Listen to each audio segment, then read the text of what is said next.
Hello my dears, and welcome back to my channel. Today we are going to be making a beautiful blouse from the 1930s from Revival Designed, and we're going to be using this beautiful green fabric.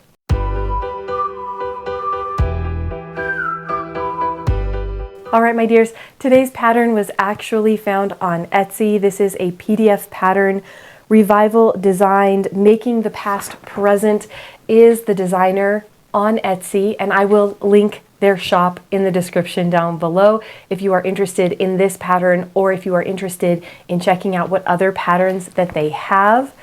This particular pattern caught my eye because it looks an awful lot like the beautiful red shirt that Helen wears in the most current iteration of All Creatures Great and Small on PBS. She wears it in season 2 in the episode where she gets engaged. And while hers is made out of a beautiful red linen, I thought perhaps I might make one out of a beautiful green tablecloth that I have in my stash. Looking at the pattern in the film, I really actually did want to make this particular blouse out of linen because it looks like it flows really beautifully in that fabric, but unfortunately I don't have any in my stash except for a small amount of black linen, which I didn't really feel like would go very well. But we do have the skirt that we made last year in this beautiful gray that was a pattern from my stash that I thought matched the skirt in that episode as well. So I'm very, very excited to make this blouse and be able to have the full outfit in a different color palette than she wears in the show, but nonetheless, I just really think that the outfit itself is really lovely. So I'm pretty excited about this. Now there are some small detail differences in this particular pattern versus the blouse that she wears on the show, so we can take a quick look at that. In this particular pattern, it does have a short sleeve option, though I think I'm going to make the 3/4 length sleeve.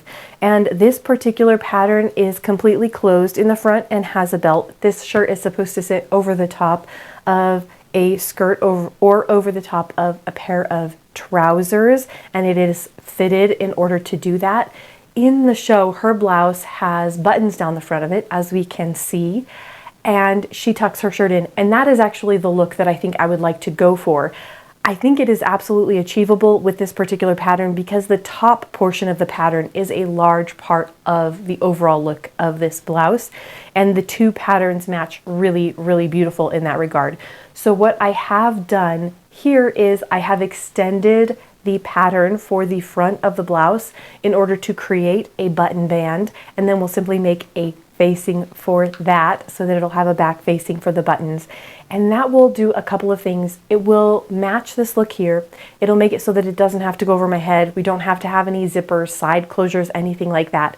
And I think it's simply going to give the overall effect that I am looking for while maintaining the integrity and overall look of the original pattern from 1934. Now, if you are following along with the pattern, go ahead and pull up the file that says instructions. It will have this picture that I've shown here, and then it also has this first page. It's marked page number 4, and it has the beginnings of the instructions for this particular pattern. This is not the in-depth portion. It just talks about some of the basics, and it also provides you a link to a 1930s sewing manual, which I think will be very, very helpful if you have any questions about how things might be put together a little bit differently in the 1930s, how they would have anticipated things being put together versus how we put them together now. Then below that, you are going to go ahead and see in that same file a bunch of layouts for how you want to cut your pattern pieces. Then the instructions are all the way at the bottom of that. So I did initially get fooled thinking, oh goodness, this was all the instructions they're providing, and thinking, okay, well, you know, I've done a few blouses, I can probably wing it. If you're new, don't worry, you don't have to do that. You don't have to wing it. All the way down at the very, very bottom, pages like 16 to 22 are going to be your instructions. Excuse my voice, I'm sorry, I'm still recovering from being sick. So it's gonna have some instruction, not just on like the amount of room that you're going to need for your fabric pieces, but do you need to shorten any of your pattern pieces or lengthen them? Are you a little bit taller, a little bit shorter? And then it's going to start having all of the steps. First do this, second do that, etc. So it will really walk you through. And these look like very lovely detailed instructions. Of course, we'll walk through them together and see if they really are. But they do look very, very good just up front on a basic, brief scan through them. So let's go ahead and get all of our pattern pieces separated out, see where they would like us to start in the instructions, and then get stitching, guys.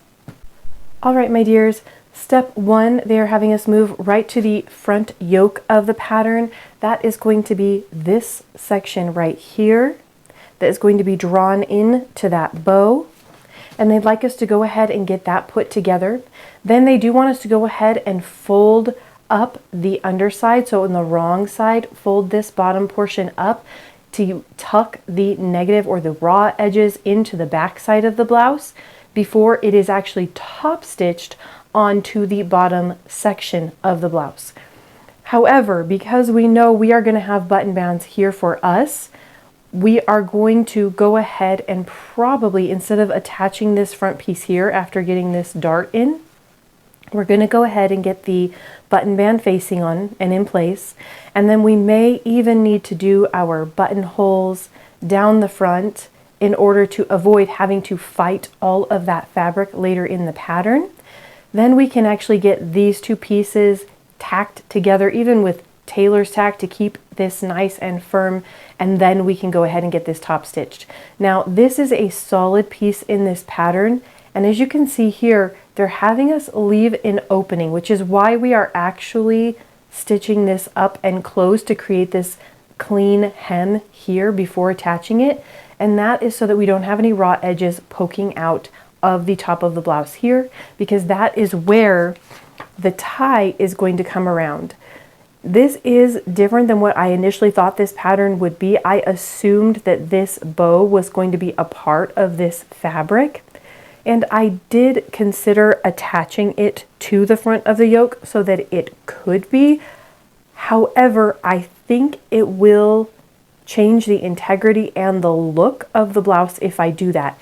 So I do think I'm going to keep this piece here a solid piece with the buttons below, which means yes, this does have to go over my head. However, because this section here that's going to be through the waist, the smallest point of the blouse, is still going to have these button openings, I think we're still going to be okay. This part can go over my head, and then we can go ahead and button down the front of the blouse. Again, still avoiding like a side zipper or something of that nature. So first things first, let's go ahead and get the yoke seamed up here, get it ironed onto the bottom, and get a nice hem in place so that when we do inevitably attach it, we have a clean piece here that is just going to look nice and fall really nicely. After we get this done, we're going to go ahead and move to putting this dart into the bottom portion of the bodice before we move on to adding the button band facing. All right, my dears, I have the top portions of the yoke put together. I have a nice area folded over and firmly pressed so that that is a little hem that can be top stitched on to the top of the blouse. I also have these darts put into the blouse itself, and I have them firmly pressed down as well. This particular fabric, this is, I believe, from an old tablecloth. That's my suspicion. And I'm pretty sure it's 100% polyester, so it is already fraying, and so I am going to probably be doing a bit of overcasting. I did that on the center seam of the front yoke. I did a standard stitch, and then I went ahead and did a zigzag stitch. In other sections, I will probably be using my pinking shears as well, just to try and minimize the fray, or I will be tacking things down a little bit by hand, rolling some of my inner seams into place to make sure this stays in nice condition. However, that's later to come. For right now, let's go ahead and move on to adding our button band. So for this particular pattern, the pattern itself ended about right here, and you can see I've added about 1.5 inches, 2 inches here to the front, and I did that on both sides so that I can have one go under and one go over. And then out of our fabric, I've just gone ahead and matched the pattern itself. And I went ahead and created this interfacing. And this interfacing is going to be really important because it's going to be what gives the button band stability. And it is also going to ensure that we don't have any raw edges popping out anywhere. I did make it a little bit deeper, and I've done this on purpose because just like with this bottom section here, we want it to have a finished edge so that it's clean when that bow goes through. I want this section at the top of the blouse where the button band is to also be clean and finished, because then we'll go ahead and fold all of this over once we tuck that interfacing into place, and we will have two sections that are folded over, firmly pressed, and then sewn together to prevent any raw edges from popping up and looking unsightly or unfinished. So this wasn't part of the original pattern, obviously, but as you can see, it was very, very easy to do. So if you ever do find yourself in a position where you want to make a modification like this, you can do it. You can do it. You can do it, okay? The other thing that I did for this particular pattern that maybe I will bring up now is you might see as I'm sewing, sometimes you'll see a pink X on the fabric. And that is because this fabric is not super clear what the front and the back of the fabric is when you are just looking at it down on the table. However, if you hold the right side and the wrong side up together, like from a distance, you can kind of tell that it doesn't quite match up properly. And so to prevent myself from accidentally sewing the incorrect sides together, I did go ahead and mark the backs of every piece of my fabric with an X, and it's just chalk, so it's going to wash right out on the first washing. But while I'm putting everything together, I'm not going to accidentally put the wrong side to the right side and then find myself with a blouse that when I step out into the sunlight, it has kind of a matte finish on one and kind of a shine on the other, and it's very clear that I've done something wrong with the fabric. So if you ever find that you have a fabric that looks very similar on both sides, once you have everything pressed and all of your pattern pieces down and you've cut them, mark your wrong sides so that you never accidentally put a wrong side to a right side or vice versa, leaving yourself like maybe with one awkward sleeve or something like that. So I'm going to go ahead and line up my button bands here, right sides together, so I've got the outside of the blouse facing me. And then I'm going to go ahead and stitch all the way along this perimeter. I am not going to stitch on the bottom. Okay, so this is the blouse. I'm going to stitch here, and then I'm going to flip this and push everything out and press it nice and cleanly, but I am not going to stitch the bottom. That's all going to get rolled up in the final hem, so I don't need to worry about that, okay? Just the top, that's the most important part. So let's go ahead and get these tacked down and then go over to the sewing machine and get them stitched together. All right, my dears, I have the front of the blouse basically done. We've got the yoke put together and everything folded under and firmly pressed. I have it tacked into place so we can kind of see how it's going to be. Once we have our tie, it'll kind of scroosh down like that. This front piece has our button bands are facing in place. And so what we really need to do next in order to move forward is to go ahead and get our buttons in place. I did go ahead and go through the button bin. I didn't have a lot of options, unfortunately, for this green shirt. And so what I've done is, these are kind of blackish brown. They have a design on the other side, but I don't really love it. So I'm just going to flip them over and use the flat side. And I just need to go ahead and mark out where I want these buttons to be. And then from there, I can go ahead and get everything, put all of the buttons put into place on the sewing machine, all of the holes. So I'm going to go ahead and get these kind of spaced out nicely and into place, mark them with a chalk pen, my handy dandy chalk pen, and then go ahead and get those in place. Once I've done that, I've got the holes in place and I've got everything zipped up, I'm going to go ahead and use some tailor's tacks to go ahead and close this front so it really is very, very secure. And that way this is just one solid front piece as it would have been indicated in the original instructions. So it will have these buttons for us to open, but for the moment they'll just be stitched closed. All right, my dears, we have officially got the front pieces together. We took a little bit of a detour. We got these buttons into place. I did go ahead and put some tacks in as well to make this really a solid front panel. Now you will notice these tacks are not pretty. That's okay. If you are following along, if you're going to be doing this pattern as well, and you're also going to be making the same alterations that I'm doing where you're going to choose to have buttons on the front as opposed to a zipper in the side, don't worry about how your tacks look, okay? They're not meant to be pretty. We're going to take them all right out at the end and no one will ever know they're there. They're just to help you as the sewist do a wonderful job getting everything in line. So just get them in however you can to make sure everything is nice and solid. Using a contrasting thread I find can help, and a lot of old sewing books will tell you to do that. Use a contrasting thread so you can really see it. Make sure it's out. Don't worry about knotting it. You don't want to knot it into place. You want this to be able to be whipped right back out at the end super easy. So we have this. We have the front yoke piece, and now it's time to go ahead and stitch these together. The instructions specifically say we are going to top stitch this into place.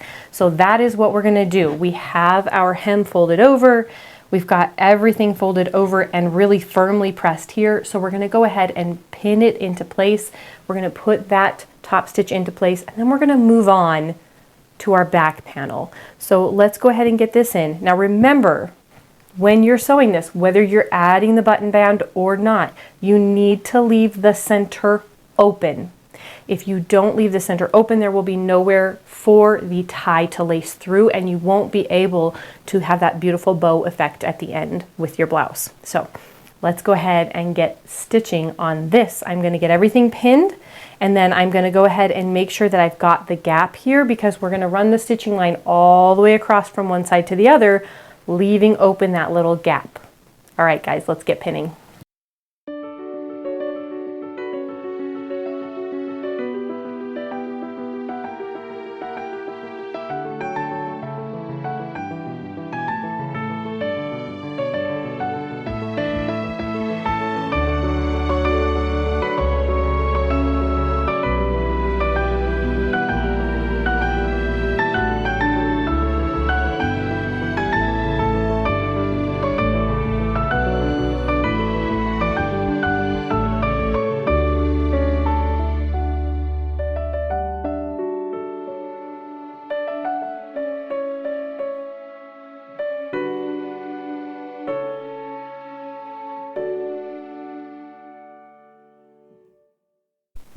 All right, with our front and back panels completed and put together, it's time to put the front panel together with the back panel, which is what they're asking us to do. Place front and back blouse and sew up at shoulder seam, easing in if needed.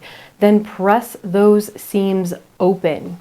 And then we're going to go ahead and open up the blouse on our work surface. So we are not going to close up these side seams yet. That is purposeful, and that is because they want us to go ahead and also cut out a 3/8 of an inch bias strip. Now it says you can use the same fabric or a contrasting fabric. I did not cut one of these out at the beginning. It wasn't one of the pattern pieces, which is what I was focused on. Thankfully, I do have some of the fabric left over, so I will go ahead and open that up, see if I can get a nice long strip cut on the bias in order to create this bias binding.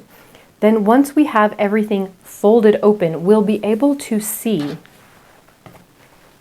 our collar, our necks of the front and the back of the blouse. And that is where this bias binding is going. So they're going to have us go ahead and put all of it in. Now, we're going to go ahead and follow traditional styles of putting bias binding in for shirt collars for the 1930s, and that means we're going to go ahead and put the bias binding on first with the right sides together on the outside. Then we are going to give it a firm tug and press open these seams so that we can do understitching before we flip it like this and baste it into place. This is really important. That understitching is really important to prevent the bias binding from pushing up and rolling out, or having the top of the blouse roll out in an unsightly way. This is also particularly important to do the understitching if you are going to be using a contrasting bias binding, something that does not match the outer material of the blouse like we are doing here. So let's go ahead and put these shoulder seams in, and then let's cut a bias binding so that we can go ahead and get the top portion, the neck portion of this blouse completely clipped in and looking really, really amazing. All right, my dears, we have the front of the blouse put onto the back of the blouse. We've got our interfacing in and around the neck, and I did go ahead and hand baste that into place as it was indicated in the instructions. If you are following along and you are doing this pattern as well, and you get to this point and you would like to simply trim back this interfacing after you have done your understitching, pull it in and press it really firm and top stitch, I don't think I would see any reason why you couldn't. We have top stitched here along the bottom of the yoke and the top of the blouse. Because we've added buttons, I have top stitched along the front of the button band. And so if you want to do that to save yourself some time, if you simply don't like hand stitching, or if you are short on time, I don't think there would be anything wrong with that. In fact, I really thought about doing that myself today, but as I'm still recovering from being ill, I thought it also sounded nice to have a little bit of a sit down. And so I did go ahead and have a seat and go ahead and put this in as was indicated in the instructions, which was by hand. So it is in place nicely. Everything is looking nice and clean.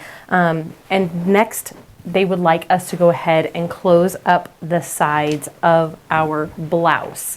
Now, for this, they are having us leave one side open for the zipper. So when you get to this section, if you haven't done the button band as I have done on the front, you're going to go ahead and leave a section open on one side to put a zipper in. Because we're not doing that today, I'm going to go ahead and just close these up nice and tight, and then we can move on to the next step, which in the instructions is starting the sleeves. So let's go ahead and close up the side seams and get started on our sleeves. All right, my dears, now that we have the main body of our blouse put together, it's time to move on to the sleeves. We have our sleeve pattern here. We are going to be doing the 3/4 length sleeve that has the large kind of billowing look with the big gather underneath the elbow. So it will require sleeve bands as well. And so we're going to go ahead and take a look at what our instructions are going to be for that. Before we do any type of gathering to the sleeve, it wants us to go ahead and match up the underarm seams and sew those closed, as well as get the sleeve band put together. So we're going to start with that. However, because this is going to be a little bit more difficult to see where notches and everything are after that has been put together, I'm going to thoroughly mark with my chalk pen where all of the places I'm going to need to be putting things together will be, because chalk washes out, no big deal. But there is like a little circle that is going to indicate where this needs to line up with the shoulder seam of the top of the blouse. And the same here, there are small circles to match the seams to the underside of the blouse as well. So I'm going to go ahead and make sure I transfer all of those markings before I get started. And once I have finished marking those, we will go ahead and close up the underarm seam and begin working on this sleeve band. All right, my dears, when we left off, we were putting our sleeve bands into place on our sleeves and getting the sleeves attached to our beautiful blouse. Now you may notice that the sleeve band is not attached, and quite frankly the sleeve is not attached to the blouse, and that is because I actually did get things put into place, got everything pinned, and I was doing a quick test fit to see how everything was going to lay, make sure everything was correct. I even got one of the sleeve bands completely in place on the sleeves, and I decided that I really did not like it at all. I love this sleeve in the picture that they have drawn for the pattern, and I think it might lay a bit differently in a different material, perhaps something a little bit thinner, maybe a little bit more gauzy. I think that this particular sleeve design would look really lovely, but in this kind of thicker material, this polyester material, it was really laying very funky. It was not flattering at all, and I just decided that I hated it. And so I actually did just go ahead and grab my scissors and just cut off the entire bottom of the sleeves, which then left them looking like this, which is like a normal sleeve cap here at the top. It's still put together, and then it now has a flat bottom. Now from here, I of course can shorten them even more and make them short sleeves. There is enough room on this that I could roll it back, do a very deep hem, and then be able to flip out a small cuff onto the sleeve, which I think could look very nice. The other option that I thought of was these sleeves actually ended up being very, very long, and I did shorten them by I think about 2 inches already up at the top initially on the pattern, but they were still coming almost all the way down to my wrist, so they really weren't 3/4 length on me. So even after taking all of this off of the bottom, they still are falling about 3/4 length now. And so I did go ahead and just pin on the original little cuff here at the bottom, and then flipped it, so now it has kind of a decorative angle to it. And I thought with just a little bit of gathering there, it might be kind of cute. Like, it's 3/4, which is what I wanted. There'll be a tiny bit of gathering, so there will still be a little bit of puff. And then this will have this kind of cute little flare out here, which will create a nice finished edge for the bottom of the sleeve. So I think I might do this. I might keep them right here where they are, not shorten them up to make them short sleeves, but instead keep them at this length. I think this is going to make me much, much happier. And I think it's still going to fit the aesthetic of the blouse really, really nicely here.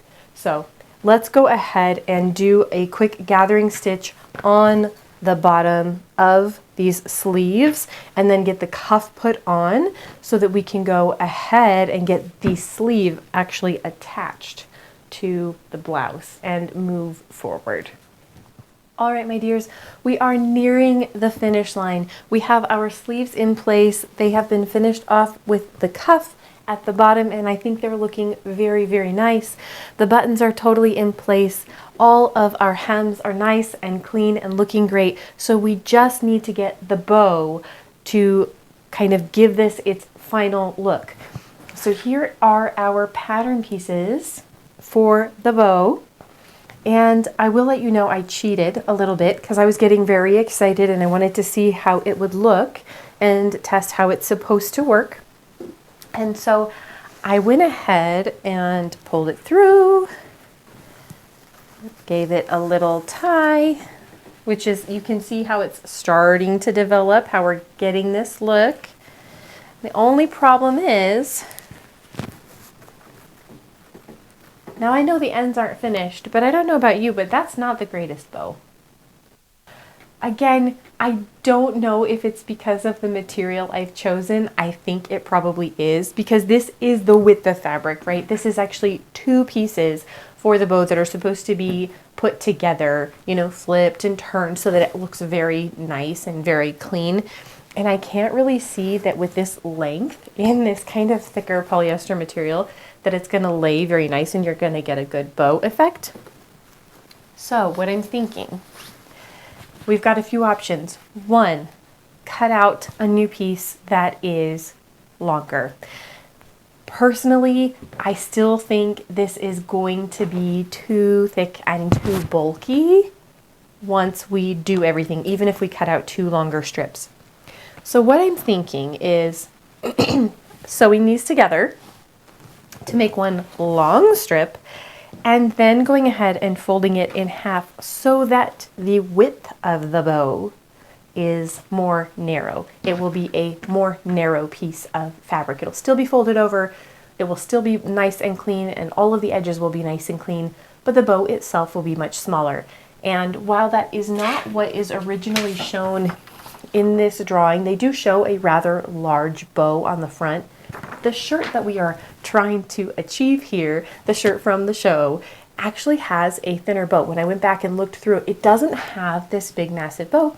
It has a thinner bow. And so I think we're going to be okay if we go ahead and kind of do the same thing. So I am going to go ahead and get these 2 pieces stitched together, folded over and sewn, and then pull everything through and press it nice and firmly, and see if we can't clean up all of our raw edges, tuck everything in, and make it look nice and clean. And from there, we'll be ready to put our bow on, and we will be ready for the reveal.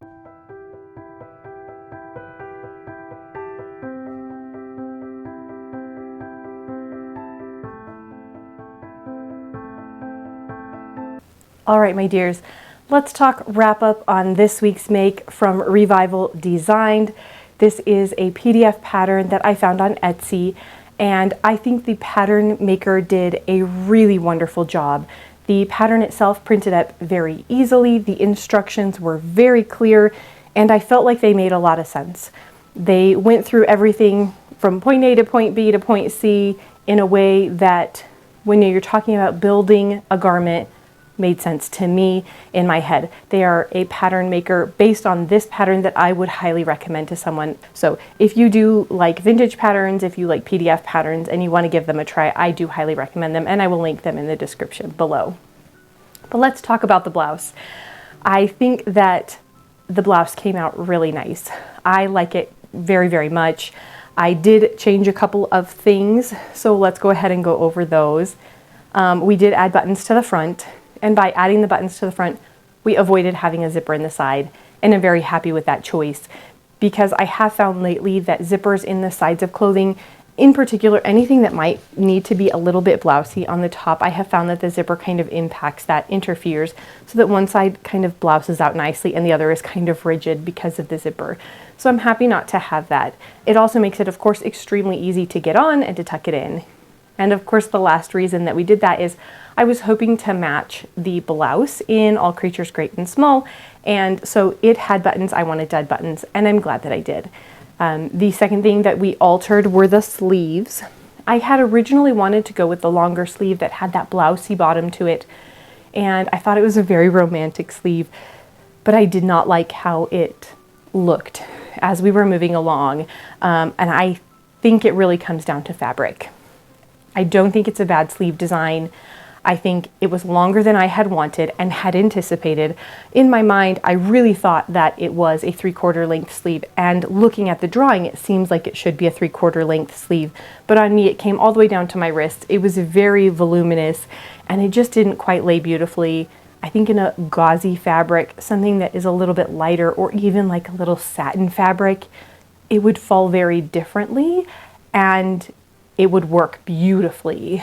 I do still think, however, even if I were going to leave that sleeve style in place, I would shorten it. I would shorten it pretty dramatically because, like I said, it was coming all the way down to my wrist and then falling past. So I would shorten the sleeve quite a bit to keep it at that 3/4 length that I prefer. Now with that, I was able to salvage the sleeves. I didn't have to cut new ones, which was really wonderful. And I did use the original sleeve bands as well. And I allowed them to kind of flare out to make this cute little detail here, which I really like. And I think I would like to make this blouse again, and I may just follow this same template and do the same thing there, as well as adding the buttons again. With the bow on the blouse in the show was smaller and thinner, and so I did do the same thing with this one. I also did the same thing because, again, the fabric that we're using is a little bit thicker, and the larger kind of fat, shorter bow, that was in the pattern wasn't working. Gauzy, georgette, satin, any of those fabrics, and the original pattern is going to work nicely. Didn't work for this. With that being said, I will probably shorten this a little bit more. I got maybe a little carried away with the length on it, but it did achieve the look that I wanted. Finally, the last thing that I changed on this was I shortened the shirt, which I don't think is really a change to the pattern. All patterns can be shortened or lengthened based on your particular body type, and you absolutely should do that to get the correct fit for yourself. I originally cut this out in the full length, but as I tried it on for a test fit, it was very tight across the hips, and I thought that it would bunch and roll under the skirt, and so I went ahead and trimmed it up quite a bit. That's just a fit thing. I have larger hips. This particular shirt, because it's from the 1930s, comes out at the top and it tapers in, and it doesn't really flare back out too much because the popular style at that time was a little bit more narrow through the body, a wider shoulder and then narrow through the body. So I think I would like to make this shirt again. I am glad that I made this out of very inexpensive fabric. It's basically what I would have done if I were making a full mock-up, right? You would take $3 fabric that you find at the secondhand store, or an old tablecloth or an old sheet or something from your house, any kind of scraps that you might have. And so for $3, I think that that's absolutely what I was doing here. And I'm happy that I did, because I was able to work out some kinks. In particular, this is too big across the top. So the hips were too small, but really this at the top for me is a little bit too big. And because of the bow, it's constantly kind of being tugged forward. And that's constantly making me kind of roll the sleeves back and pull those shoulders back. So I think that the size that I cut out, which was appropriate for my size, but maybe not, again, this all may come down to a fabric fit issue, but I have a 36-inch measurement, which is what I cut out, but my shoulders are fairly narrow and my rib cage is fairly narrow, and so it's just kind of falling on me a little bit funny. I think I would like to make this again. I'd like to have this be the initial mock-up. I'd like to make the smaller size, probably make the 34, but cut the top at 34 and then allow the bottom to kind of float away, because I do still want room around the tummy and hip area. I want to be able to tuck it in securely to a skirt or a pair of trousers, but I want this top portion to fit a little bit better. The arm is a little bit long, which makes sure you have room, but it also means that the blouse is moving around quite a bit. So overall thoughts, I really love this blouse. I really want to make it again. I'd like to make it again in a different fabric. I'd love to make it in a linen, and I'd like to make those few small changes, making the top a little bit smaller, the hips a little bit wider, and then keeping the buttons, keeping the 3/4 length sleeve here. And then I think it's going to be a really phenomenal addition to my wardrobe. Thank you guys so much for sticking around. And if you've made it this far, then I do have a few announcements to make. One, I will be making the victory suit for this month for Halloween for a World War II couples outfit. And if you've been paying attention to the reveal shots, you will notice that there is a blue hat and a green hat at the end of this video that are new additions, and they are both going to be featured in upcoming outfits that we will be making for the end of the year. One, the victory suit, the blue hat, and then the green hat we will be using in our Christmas outfit this year. So please stick around, please tune back in. If you like vintage, if you like sewing, if you like knitting, please hit that like and subscribe button. I would love to have you along with me on my journey. Thank you guys. Bye.